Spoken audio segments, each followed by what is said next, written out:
Welcome to Silent Screams, where darkness, whispers, and terror await you. Are you ready to confront your fears? Story 1: The Phantom Wake of the Hesperus. It had been a quiet night when Captain Elias Hartley first spotted the ghost ship. He'd been out on the waves for decades. A veteran of every storm and every stretch of the ocean's dark, unforgiving expanse. Yet nothing in his seasoned mind could have prepared him for the sight of the Hesperus, a ship that should not have been there. Hartley had heard the whispers in the ports. Murmurs of a ship that sailed through storms untouched. A ship that was never seen again after its last voyage. But the stories were just that, stories. At least, that's what he told himself as he steered his own vessel, the Seraphim, away from the creeping fog rolling over the horizon. The weather had been deceptively calm. The stars overhead bright and mocking in their serene brilliance. But there, just beyond the reach of the moonlight, it appeared, silent, still, as though it had always been there. The silhouette of a tall, dark ship, sails frozen in place, its shape somehow wrong against the velvet sea. As he narrowed his eyes, Hartley could make out the details, the weathered wood of the hull, stained and worn, the lines of the ship stretching impossibly long, the black sails billowing without wind. It was the Hesperus.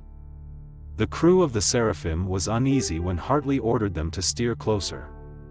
The ship loomed larger with every passing minute, a towering presence against the stars. No one dared speak of what they were witnessing. But a chill had settled among them. When Hartley gave the command to board the vessel, the crew exchanged nervous glances. No one knew why. But there was an instinctive hesitation that gnawed at them.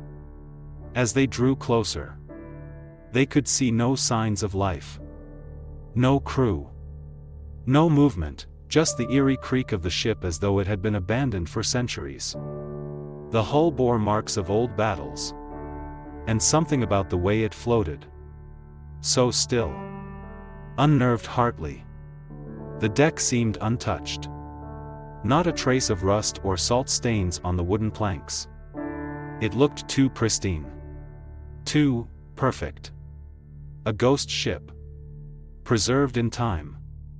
When Hartley stepped aboard, the hairs on his neck stood up. The air was thick with an unnatural stillness. The sea's usual hum muted, as if the very ocean had gone silent in reverence. His footsteps echoed through the silent ship, and his heart pounded harder with every passing second. The crew followed him reluctantly, their hands gripping their weapons tighter, eyes darting nervously as they moved deeper into the heart of the phantom vessel. Suddenly, a voice broke the silence, a soft whisper that seemed to emanate from the very wood of the ship. "Turn back. Leave now." The voice was faint, nearly inaudible, like the final plea of a dying man. But before anyone could react, the ship seemed to groan, as if awakening from a long slumber. As they explored the ship, the crew uncovered signs of an ancient tragedy. In the captain's quarters, Hartley found a journal. Its pages yellowed and brittle with age. It belonged to Captain Ivor Blackwell, the last known captain of the Hesperus. The journal told of a cursed voyage, a journey into a storm so fierce that it defied nature itself. Blackwell had written of strange lights on the horizon, of whispers on the wind, of a darkness that had swallowed their ship whole. The last entry was a chilling one: "We are not alone. We have sailed into the abyss. The crew, gone. I am the last. God help us." As Hartley read aloud, a cold breeze swept through the cabin. The ship creaked again. This time louder, more urgent, as though protesting the discovery. A figure appeared on the deck, cloaked in shadows, his face obscured. Hartley's heart skipped a beat as the ghostly figure turned toward him. "You shouldn't have come," the figure said, its voice low and hollow, like the wind through a forgotten graveyard. "You'll never leave." The crew's fear turned to terror as the Hesperus began to move on its own. The sails snapped to life, the ship pulling away from the seraphim as if guided by invisible hands. The mist thickened around them, and the stars vanished, swallowed by an encroaching void. The seraphim was left adrift, helpless as the ghost ship gained speed, dragging them deeper into the heart of the storm. The figure on the deck transformed before their eyes, shifting into something monstrous. It was Captain Blackwell, but twisted, his form contorted, skeletal hands reaching out for them. The crew tried to escape, but the mist had become a maze, the ship now a labyrinth that trapped them within its walls. Each turn brought them face to face with horrors, decayed crew members, their eyes hollow and empty, wandering the halls, eternally searching for something they had lost. As the storm reached its peak, Hartley realized the truth: the ship wasn't just cursed, it was alive. A living nightmare.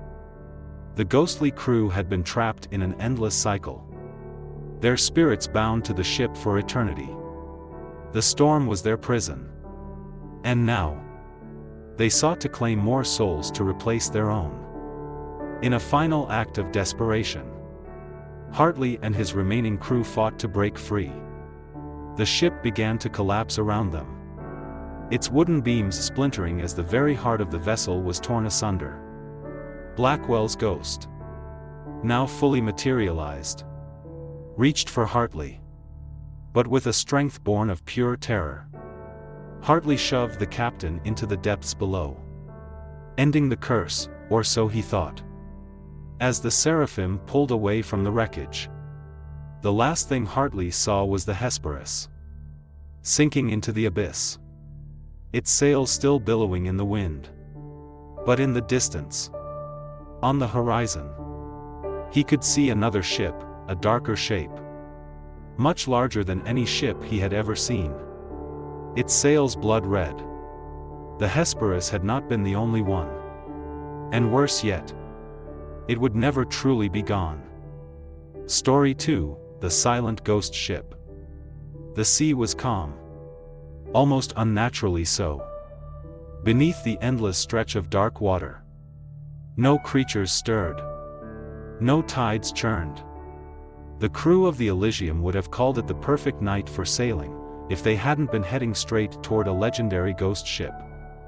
It started with a whisper among the sailors, passed down from one to another. A name, a ship, a tale so chilling that it kept even the bravest of men up at night, staring out at the vast expanse of water. The Cassandra. 4 weeks.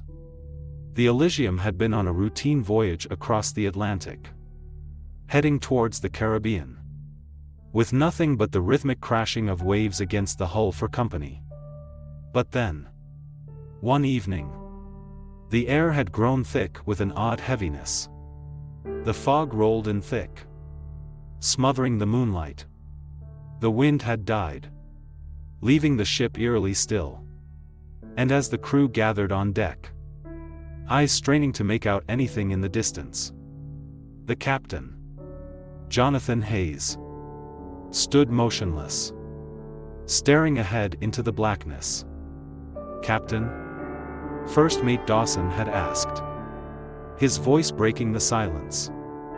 Hayes didn't respond immediately. Then, slowly, he turned.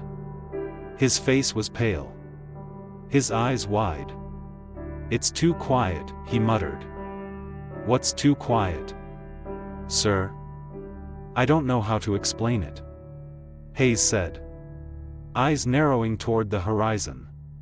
"But there's something out there, something we shouldn't be sailing towards." Dawson squinted into the fog. "It's nothing but empty water, sir." We've seen this 100 times before." The captain didn't answer. He continued to stare into the haze, as if trying to pierce the void with sheer will. His mind was racing. Was it the Cassandra? He had heard the stories, the sailors who'd gone missing, the survivors who spoke of shadows in the water, of a ship that appeared out of nowhere only to vanish again before you could touch its deck. Legends told of a cursed vessel, its crew long dead, their spirits trapped in an endless voyage across the ocean. For years, Hayes had laughed it off. But tonight, a feeling in his gut told him that maybe, just maybe, the stories weren't just tales. The lookout called down from the crow's nest. "Captain, there's something ahead." The crew rushed to the rails, squinting into the swirling fog. At first, they saw nothing but mist. Then, faintly, something appeared, a shape, ghostly and indistinct, like a silhouette rising out of the water. "It's just an old shipwreck," Dawson said. Though his voice was strained, Hayes didn't respond. He couldn't take his eyes off the figure, which was now becoming clearer, a ship. Its sails tattered, its wood rotting. The Cassandra. The ghost ship. The fog parted just enough to reveal the full scale of the ship, its hull listing to one side as if it had been abandoned for decades, its mast creaking in a breeze that barely existed. The eerie glow of the moon caught on its cracked wood, casting long, unnatural shadows across the deck. "Should we approach?" Dawson asked, his voice shaking. "Do not approach it," Hayes ordered. But his voice was shaky as well. "Turn the ship around. Now." Before Dawson could shout the order to the crew, a scream erupted from below deck. It was short, high-pitched, and filled with terror. Every man on the Elysium froze, eyes wide, the silence now heavy with dread. "What the hell was that?" one of the sailors asked. "I don't know," Hayes said, turning toward the source of the scream. "Go. Check it out." A few of the crew members rushed below, but they didn't make it far. Their footsteps echoed across the empty hallways, until they suddenly stopped. And then, in the silence, another scream pierced the air, this one more guttural, more desperate. The captain ran below deck, heart pounding, mind racing with the terror of what might await them. As he reached the galley, his eyes widened. The ship's crew, men who had been sailing with him for weeks, were now lying in the corner, eyes wide open and lifeless, their bodies frozen in place as if they had been struck by something unseen. They didn't look like they were dead. Not entirely. It was something far worse. Their expressions were locked in terror. Hayes backed away slowly, feeling the temperature drop as a sudden chill ran through him. The air was thick, unnatural, he could almost taste the salt on his tongue. But it wasn't from the sea. It was something else. When he turned, there, standing at the edge of the doorway, was a figure, tall, pale, its eyes like hollow pits. It was a man, or had been. Once. His uniform was old, frayed, and stained with what looked like old blood. His lips twisted into a grotesque smile, his skin taut against the bone. And his voice, it wasn't quite human. "Welcome aboard," it whispered. The words a rasping hiss that made Hayes' blood run cold. The captain stumbled back, his heart hammering against his chest. The ghost ship had been nothing but a myth, hadn't it? Story 3, The Haunting of the Vanished Vessel. The story begins with an ominous discovery. A salvage crew, led by Captain Elias Ford, sets out to investigate an abandoned vessel that had been reported missing 2 weeks earlier. The Seraphim, a luxury cruise liner, had vanished without a trace, leaving only eerie radio static and a single distress signal before it disappeared off all radar systems. Its last known coordinates were deep in the Black Sea, an area infamous for its murky depths and mysterious shipwrecks. The crew aboard the Echo, a small research vessel, is experienced in salvaging wrecks, but nothing could prepare them for what they are about to encounter. As they approach the coordinates, the weather takes an unnatural turn, dark clouds gather, and the sea grows unnervingly calm. The air is thick with tension. First Mate Lila Johnson tries to maintain her usual composure, but even she can sense something is wrong. "Something's off about this," she mutters, her eyes scanning the horizon. There's no sign of debris. No wreckage, nothing. Elias remains silent, his eyes locked on the blank sea. The calmness of the ocean is unsettling, unnatural even. They finally spot the Seraphim drifting aimlessly. There is no sign of life on board. "Prepare the boarding party," Elias orders. His voice carries a weight of uncertainty. As the crew approaches, the sight of the ghostly ship is enough to send a chill down anyone's spine. The Seraphim is eerily pristine, as though it had never been abandoned. Yet there is an overwhelming sense of death in the air. Its windows are dark, and the ship's towering structure looms like a shadow over the sea. The crew boards, and their first step onto the deck feels like stepping into another world. The ship is silent, too silent. The usual hum of machinery is gone, replaced by the sound of distant creaks and groans, as if the ship itself is alive and breathing. "We're not alone," Lila says under her breath, her voice barely audible. She is the first to notice the faint, ghostly footprints that seem to appear out of nowhere, leading deeper into the bowels of the ship. As the salvage crew explores, they discover unsettling details. The ship's interior is frozen in time, as though it had been abandoned in the midst of normal operations. Plates of food sit uneaten on the tables. Half-filled glasses of wine gather dust in the dining room, and personal belongings are left behind: clothes, handbags, even a child's toy. But it's the unsettling sounds that truly send shivers down their spines. A faint whispering echoes through the corridors, soft at first, like the creak of the ship settling. But then it grows louder, more distinct, as though unseen passengers are speaking in hurried, hushed tones. Elias orders the crew to split up and search the ship thoroughly. But the deeper they go, the more the sense of dread increases. In the grand ballroom, they find the first real clue: a journal. Its pages filled with frantic, half-legible notes about strange occurrences and hallucinations.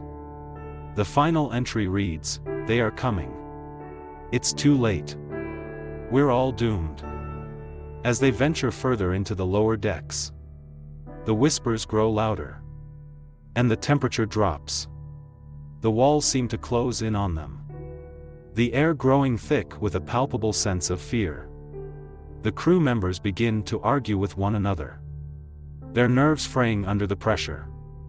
Some claim to have seen figures moving just out of the corner of their eyes, while others swear they hear footsteps following them in the halls. Lila, desperate to get answers, stumbles upon a room locked away behind a rusted door.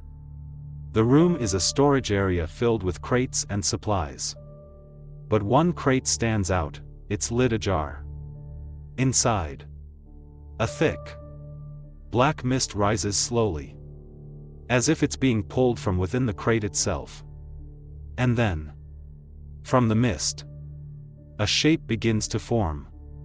It's the shadow of a man, a tall, gaunt figure whose eyes glow with an otherworldly fire. It moves slowly, deliberately, as if calculating its next move. "Get out of there!" Elias shouts, rushing toward her. But before Lila can react, the figure lunges. She feels cold. Dead hands wrap around her throat, squeezing tighter with every passing second. Her vision blurs, and the last thing she hears is the faint whisper of a voice, cold and hollow, saying, "You are ours now." The crew is now on edge, their numbers dwindling as one by one they encounter the ship's malevolent presence. The once calm atmosphere aboard the Seraphim has become a prison, each corner and each shadow holding a new terror. The whispers continue, urging the remaining survivors deeper into the ship's depths. They realize too late that the Seraphim is not merely abandoned, it is alive. And it feeds on the fear of those who board.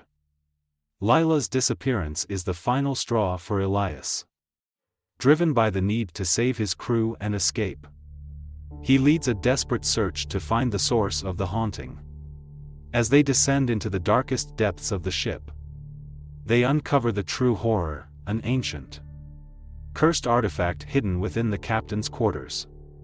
A cursed idol that had been brought aboard the ship years ago, believed to be the key to immortality. But instead of granting life, it had bound the souls of the crew to the ship, trapping them in an endless loop of torment and death. The whispers are the souls of those who had perished before, now forced to relive their final moments, lashing out at the living. It is the ship itself, an entity of pure malice, feeding off the despair and fear of those who board. As the survivors attempt to escape, the ship seems to fight back, its walls shifting and closing in around them. The ship has become a labyrinth, a death trap designed to never let anyone leave. Elias and the remaining crew manage to reach the lifeboats. But as they attempt to launch them, the Seraphim lurches violently, as if alive.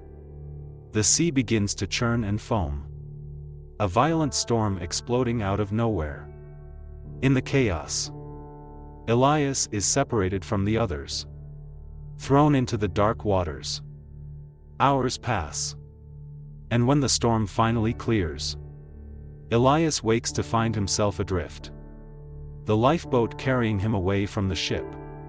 But as the sun rises over the horizon, he realizes with growing horror that he is not alone. The Seraphim is still there, hovering just beyond the horizon, its masts towering like the fingers of a giant reaching for the sky. And in the distance, Elias hears it, the faint, ghostly whispers calling his name. As the lifeboat drifts closer, he knows that the ship is not finished with him. It will never be finished with anyone who dares to board its cursed decks. The Seraphim is still out there, waiting for its next victim.